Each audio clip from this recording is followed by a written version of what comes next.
Hello. Welcome to another session of intuitive Course in Miracles readings and discussions, explanations, and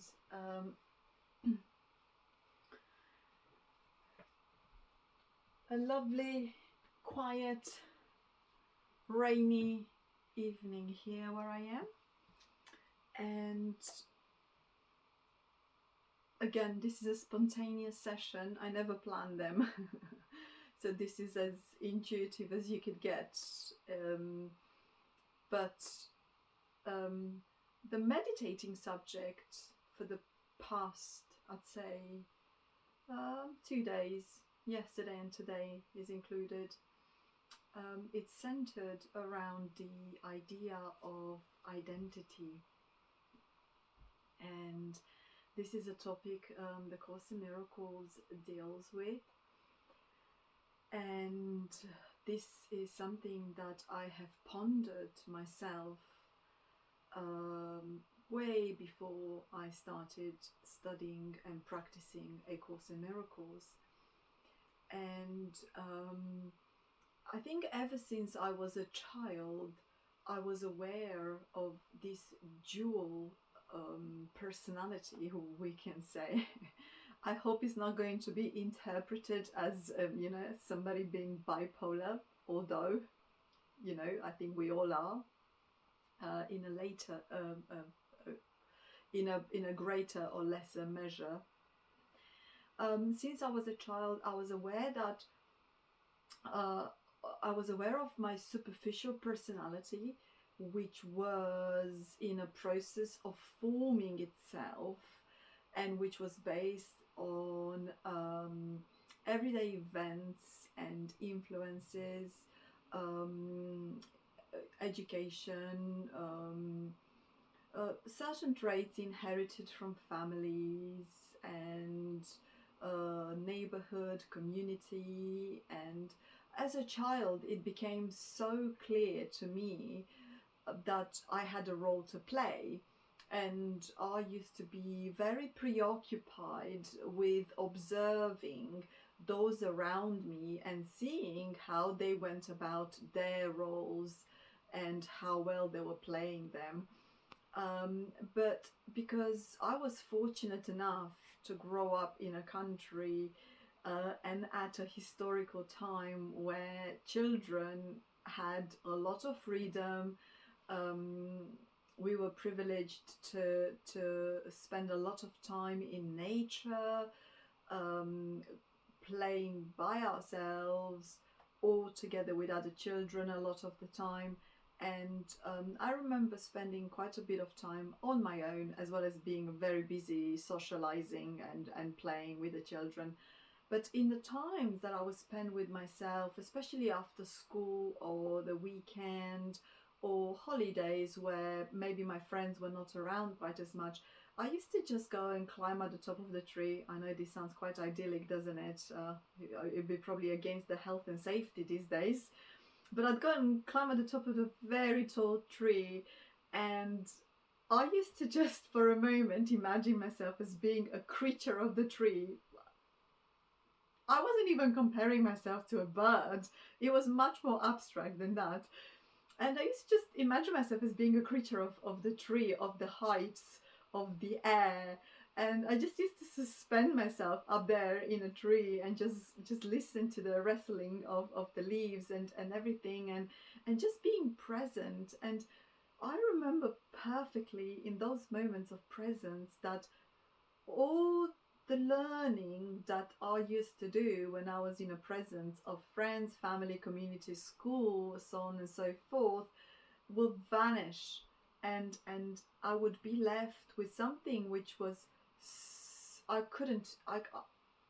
can perhaps describe it now through the lenses and the filters of the Course in Miracles, but as a child it was just being in that true beingness, if we can call it like that. And there was just no description for it, and it was completely peaceful, and it was completely joyful, and it was easy it was so easy because there was nothing to learn, there was nothing to strive, there was nothing to pretend about for that reason.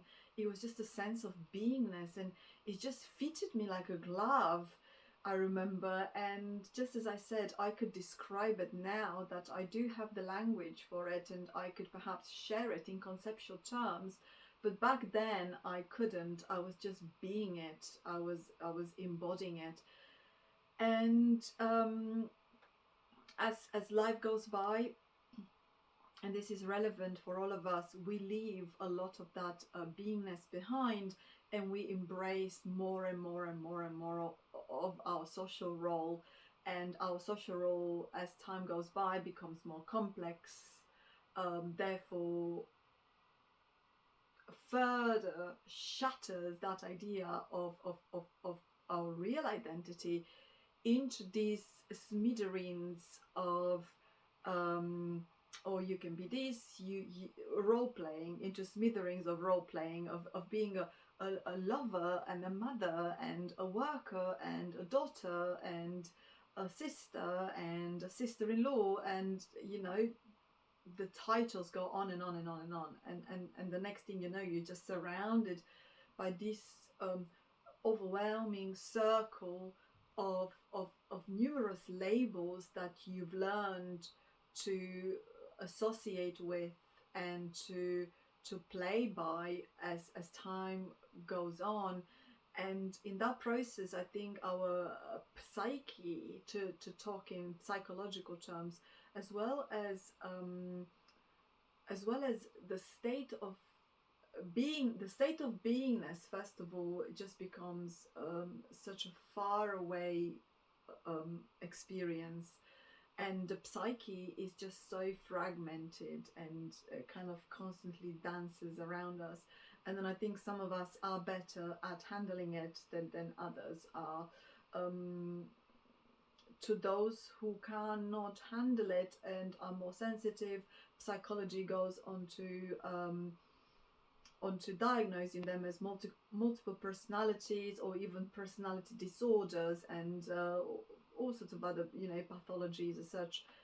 But I would like to just look at it more from a spiritual perspective, a more holistic perspective, and a non-judgmental perspective, if that's possible. So my friend and I were doing some gardening today in this beautiful British rain, and we were just talking about this desire that calls from within ourselves to be ourselves, and to leave behind that which we are not. And then I think a lot of us go through periods in life when we are being faced with situations which requires fundamental change, which requires looking within, and that usually shatters that circle of fragmented personalities, of role play and masks, and so on and so forth. And sometimes could be an illness, sometimes could be a separation from someone, sometimes can be a loss of a specific job, which some people really identify with it so much. They could be at the brink of terrible desperation and loss of identity.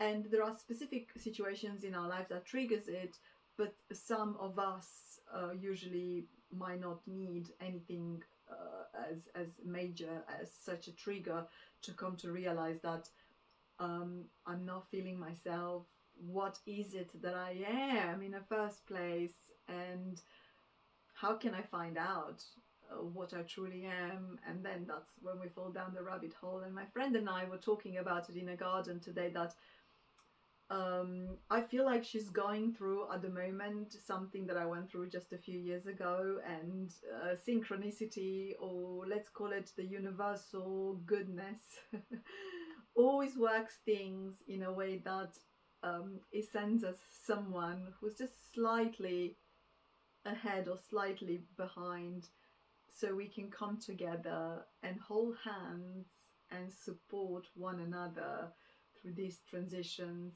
and have a holy relationship. And my friend and I definitely have one, and we were able to discuss today in a garden as we were digging and weeding the beautiful borders, whilst getting rained on. Could you just imagine the whole setting, about these inner changes that she feels, and how she feels she had to let go of a lot of the beliefs that she had about herself, but at the same time she's faced with this tremendous fear of, what if I let go? What's at stake? What am I gonna be if I'm not the thing I am? But then at the same time, I'm not comfortable with the thing I think I am, because it just doesn't suit this energy that I feel deep inside. And it was a beautiful, beautiful conversation, and I was just trying to support her through that and encourage her on letting go. But there is one thing to encourage somebody, and there's a completely different thing to actually see them go through it, because the actual process, I would say, is much more complex than just talking about it at an intellectual level. But I do hope that I was able, through the guidance of the course, to give her some insight on this idea, which it's all over the course. I'm not even going to quote any texts or chapters, but it's all over the course, where it's well known within the course community and course students and course teachers that we are, as human beings, we are in our wrong identity, and we are identified with an egoic thought system which constantly changes and shifts, and is very much a seek and do not find, or a pursuit to be something which would never be, because it's illusionary, just as simple as that. And for a while we might play in it, and we might pretend to be XYZ, and we can probably do it many lifetimes if we are to talk in metaphysical terms, if we are to talk in reincarnational terms, and so on and so forth.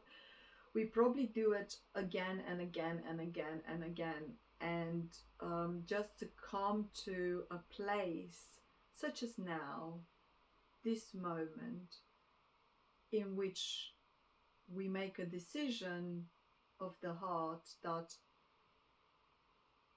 there's this quote that's coming to me now from the Course in Miracles, where I'm going to paraphrase it because I don't know it word by word, but it often comes to me when I ask myself, who am I? And there's the bit where Holy Spirit says, when Jesus perhaps says that one of the statements that the world is most afraid to acknowledge is this: I do not know the thing I am, or what I'm doing here, or what this whole thing is for. We are so afraid of that statement. I mean, it's not us. I mean, it's us. But when we are identified with the ego, we are so afraid to just bring everything to a standstill and say, I do not know the thing I am. Yet, that is the very place in which we need to find ourselves, which we need to reach in order for us to learn anew, or to remember of our true identity as God created us. Goodness. So the meditation and the reflections for these evenings are going to be around the identity, and our real identity, or the false identity, which the Course is not asking us to analyze our false identity in the ego. It's just very beautifully and poetically is letting us know that the ego is making us look through this darkened glass of sin, guilt, and fear to see ourselves, and that creates a lot of fear and is just terrifying for the mind to look that way. Yet the knowledge that there is a guide with us and that we could look at it because it's illusionary, it cannot affect us because we are as God created us, and that which God creates cannot be affected by illusions unless we believe that the illusions can have an effect on us. And by believing this is so, we empower that belief, even though is false, even though it's an error. So reflecting on identity, reflecting on our real identity as God created it, let's use A Course in Miracles as an oracle to see whether we can get some insights, some readings, and some more clarity on that real identity, which every time I think about our real identity, it just fills my heart with so much joy. I always say, thank God that I am not the way I fabricated myself to be, but I do have an identity which is forever real and forever stable. And I am on the way to find out about it. And as I go through the forgiveness process of what I am not, of what my brother is not, am I able to make more space within our mind and just gently spiral more towards the right-mindedness with Holy Spirit and towards getting to know our real identity in God. So let's see what's the Course saying about identity. Okay, so I've landed on chapter 15, which I think it's called The Holy Instant. Oh, beautiful. I love it. The Holy Instant, which is this present moment with Holy Spirit, this spacious moment in which we make space for the truth and we let go of illusion. And we are looking at text 2, which is called The End of Doubt. Okay, let's see if this text touches on identity as such. But I think even if it doesn't mention the word identity at all, we'll still be able to get some insights, because this is how the Course is written in this sort of a quantum fashion in which every text contains the whole and is beautiful, but in a different wording, but the meaning is mostly the same. So let's see, what does it have to say about identity? I've got my glasses on, so hopefully the reading will be nice and smooth and clear. Okay, the end of doubt. The atonement is in time, but not for time. Being in you, it is eternal. What holds remembrance of God cannot be bound by time, no more are you. For unless God is bound, you cannot be. An instant offered to Holy Spirit is offered to God on your behalf, and in that instant you will awaken gently in Him. In the blessed instant you would let go of all your past learning, and the Holy Spirit will quickly offer you the whole lesson of peace. What can take time when all the obstacles to learning it have been removed? Truth is so far beyond time that all of it happens at once. For as it was created one, so its oneness depends not on time at all. Beautiful. I was going to say actually earlier when I started the conversation that although we seem to be in this process of learning anew or remembering about our true identity as God created it, the truth and the matter of fact is that it could just be given to us straight right now and we can just explode with it and merge with it and know of it. But I think that would be too scary to bear, you know, would be so swept off our feet that it would just be too difficult. And for that, Holy Spirit needs to use time. But as it says here, the atonement, which is that oneness, all-encompassing sonship that God has created, is not dependent on time. In fact, time is just an illusion, just like the identity that we created for ourselves, because time is just this sequencing of nowness, of the present moment that's repeated, in which we think, oh yes, well, yesterday I was, I don't know, yesterday I was, what should I say? It doesn't come to me right now. Yesterday I loved apples and I was an apple lover, and you know, I used to love to look after apple trees.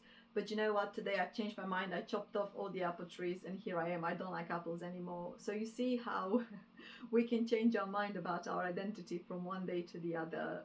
But in fact, there's only now, this holy instant. And we can know of God and our oneness in God right now. It doesn't take any time. However, we still seeming to be needing time. Do not be concerned with time, and fear not the instant of holiness that will remove all fear. For the instant of peace is eternal, because it is without fear. It will come, being the lesson God gives you through the teacher, capital T, he has appointed to translate time into eternity. Blessed is God's teacher, whose joy is to teach God's holy Son his holiness. His joy is not contained in time. His teaching is for you, because his joy is yours. Through him you stand before God's altar, where he gently translates hell into heaven. For it is only in heaven that God would have you be. How beautiful is this? I mean, there's almost hardly anything to explain in this paragraph, because it's the idea that now Holy Spirit is with us now, and he has the power given him by God to change our mind within one instance, because in our false belief and our false identity as the separated Son of God, we have forgotten about our wholeness that we were created in and as. And when we thought we were separated, that is described by the Course in Miracles as a state of hell, because it is hell, it's chaos. And how beautiful is that in this right now moment that could be exchanged just like that. I mean, the possibility of that is tremendous, and I think we are so afraid of it, to be honest. I mean, if someone, because our mind is so used to be in time. I mean, look at the state of our procrastination, you know. For instance, we say, oh, you know what, I'm going to do it tomorrow, or I'll meditate, or I'll spend time with Holy Spirit, or with God tomorrow or the day after. And that is ingrained in every other patterns of our life, you know. Oh, I'm going to start a healthy lifestyle next week, let me have this ice cream now. Or we make all sorts of excuses just to avoid the now moment, where all possibilities for change, for expansion, for joy are right now.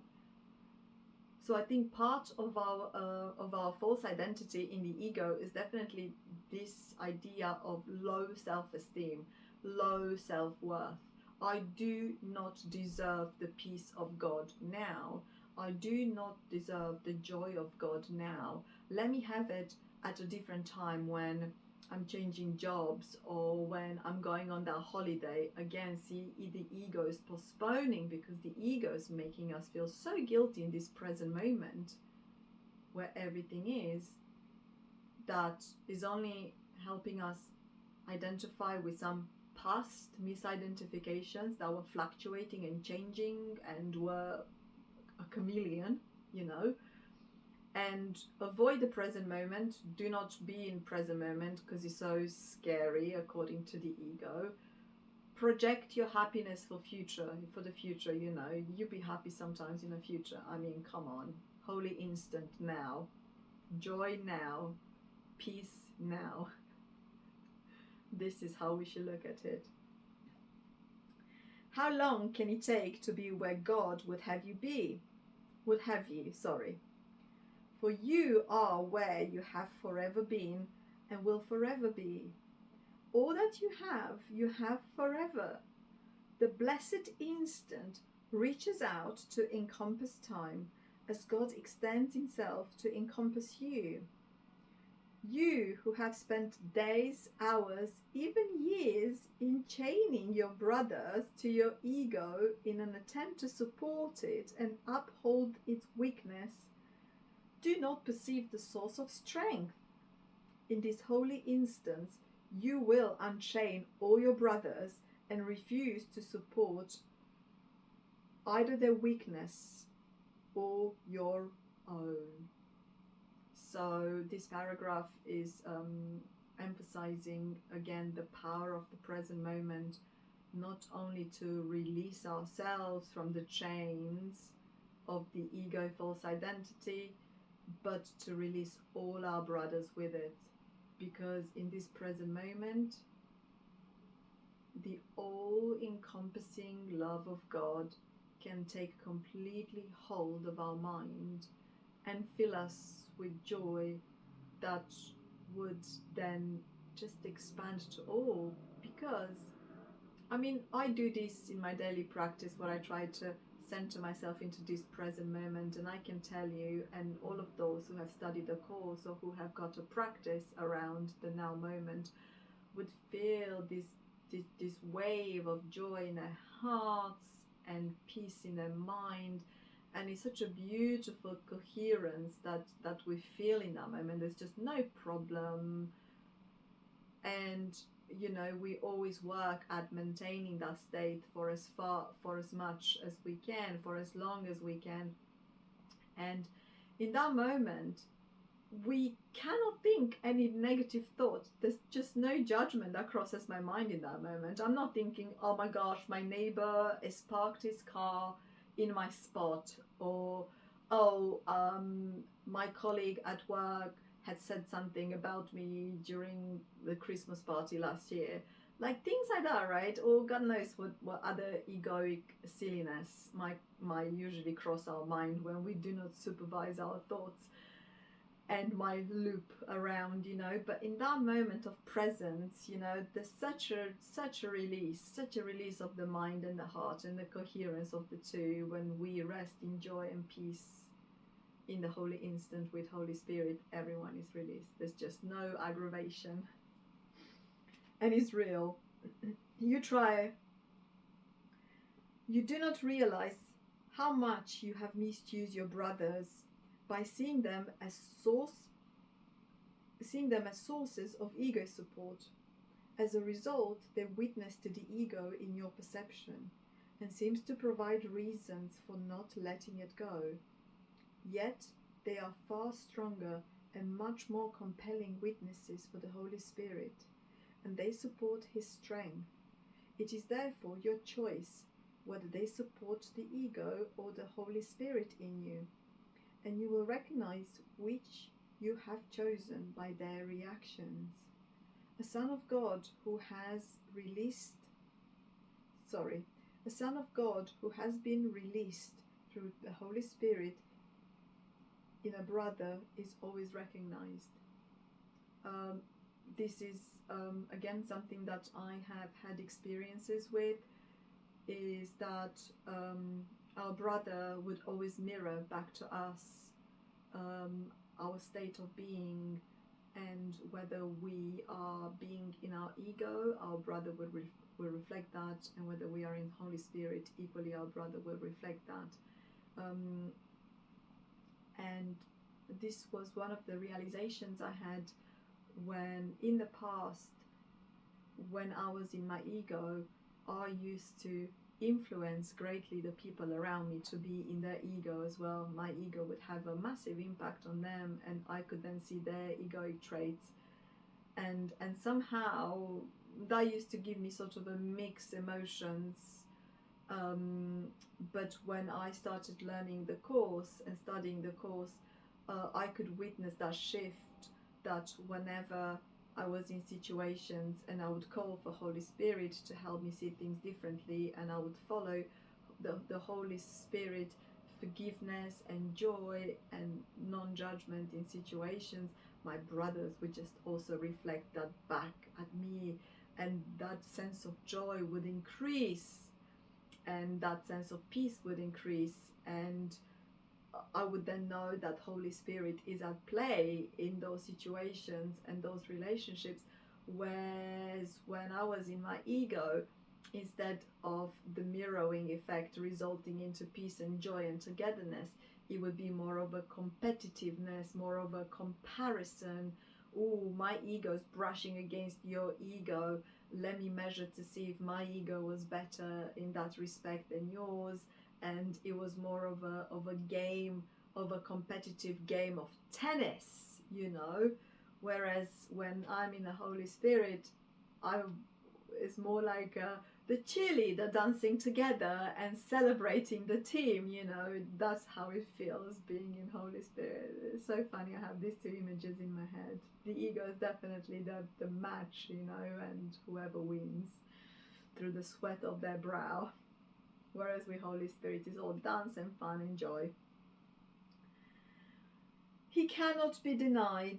If you remained uncertain, it is only because you have not given complete release. And because of this, you have not given a single instant completely to the Holy Spirit. For when you have, you will be sure you have. You will be sure because the witness to Him will speak so clearly of Him that you will hear and understand. You will doubt until you hear one witness whom you have wholly released through Holy Spirit, and then you will doubt no more. So very similar to the previous paragraph, is asking us to fully trust Holy Spirit and to fully release at least one brother, and then that witness will play back to us that idea of release, and then we know that the reality of release is strengthened thus. And so it's that matter of conviction. We'll know when we released someone because they would release us. And again, I've experienced this. I did quite a bit of like releasing over the years that I've been studying the course, and then I met those people again in my life or the situation, and it was just like a breeze. It was just like, it was so easy to be in their presence because all my misconceptions about them have been forgiven. Whereas I think if I was to still be in my ego mind, I would have kept playing the nagging thoughts of the past, and he did that to me and she said that to me, and in their presence I would perhaps not be able to have a handle on that and allow it to give me back the witnesses that I was asking for. Whereas when we are releasing our brothers through forgiveness, we will feel released in their presence, and that is a true witness that the Holy Spirit is at work. The holy instant has not yet happened to you, yet it will, and you will recognize it with perfect certainty. No gift of God is recognized in any other way. You can practice the mechanics of the holy instant and will learn much from doing so. Yet its shining and glittering brilliance, which will literally blind you to this world by its own vision, you cannot supply. And here it is, all in this instant, complete, accomplished, and given wholly. Beautiful. The holy instant is this instant where, if we practice it very silently, we'll come to this feeling, this perception of holy spaciousness in which all thoughts vanish, a lot of the images vanish from our mind, and there is this holy instant presence. I can't describe it. I cannot describe it. I have experienced it once. Perhaps I will make a video about it at some point. It was tremendous. It left me very, very different. My holy instant also happened before I came across the Course in Miracles. Perhaps how I came across the Course in Miracles after that very strong holy instance experience happened to me, it would be a topic for yet another video, but it would be lovely to find out whether you, as course students or teachers, or even as non-students or teachers, have had this awareness of present moment, expansiveness. I'm trying to use best words I can, where everything as we know it from the past, or every fantasy that we might have about the future, just vanishes, is just not valid in this present moment. And this present moment is just so important because it's a brand new opportunity to escape from that which we made on the timeline. How lovely. Last paragraph. Start now to practice your little part in separating out the holy instant. You will receive very specific instructions as you go along. To learn to separate out this single second and to experience it as timeless is to begin to experience yourself as not separate. Fear not that you will not be given help in this. God's teacher and his lesson will support your strength. It is only your weakness that will depart from you in this practice, for it is the practice of the power of God in you. Use it for one instant and you will never deny it again. Who can deny the presence of what the universe bows to in appreciation and gladness? Before the recognition of the universe that witnesses to it, capital I, your doubts must disappear. How beautiful. So this paragraph is closing with the word doubt, just as it began with in the title, The End of Doubt. So the whole text was about us trusting and coming into the present moment and releasing ourselves and our brothers and every concept that we have manufactured about ourselves in that identity that I was talking about, just to let it go and calm with holy empty hands. This is another expression from the Course, in this very present moment, without any doubts that it would happen to us. And it's such a gift, and I'm so glad for it. And I think everyone who believes in it and everyone who practices it, they will experience the same gladness as I do. And it is true, there are very clear instructions on how to get to the holy instant, and if you intuitively listen for them, they would help you reach it.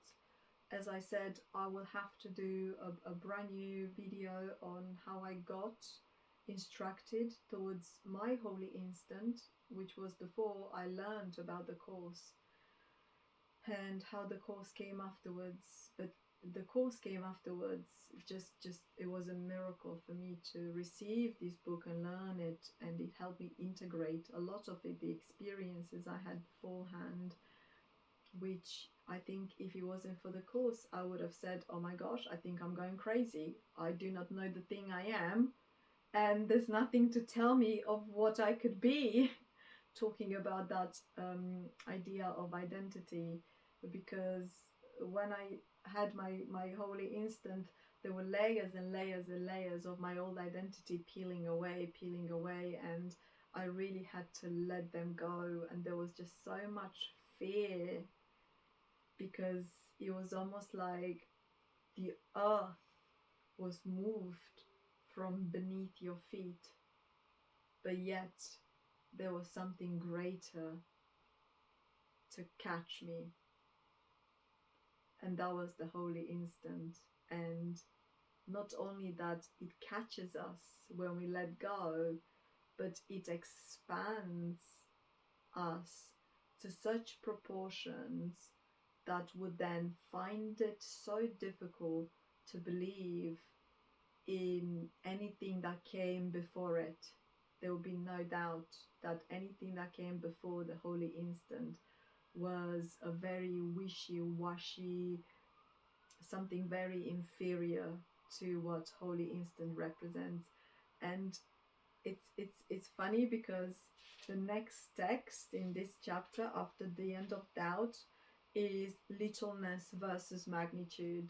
So if you want, go ahead and read the next text, because again, I think it speaks more about identity,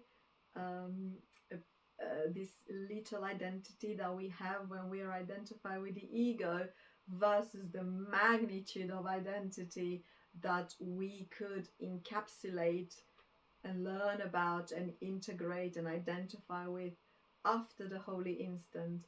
And that is the breaking point for us, for our identity. Well, I am so happy that this opening of the intuitive study of the Course has been quite relevant to what I was pondering and meditating on for the past 2 days, today with my friend, on identity. And what can I say? I wish you all the best in practicing the mechanics of the holy instant. The holy instant is very much the place and the time when we could learn about our true identity as God created us. And when we learn about it, it has such an unspoken nature to it. It's going to be very difficult to speak about it in words, because again, language and words are very much instruments and symbols of separation and of the ego, but the Holy Spirit can use them, in fact, just as it used Helen to write the Course, to use language in a way that's loving and inspiring and conducive on our journey home back to God. What can I say? I do hope that you will get the glimpse of your real identity as God created us. In the holy instant, you will get a taste of the atonement as an experience which is undeniable, and rejoice. And I will see you next time with another session, for another session of the intuitive readings from the Course in Miracles. Take care.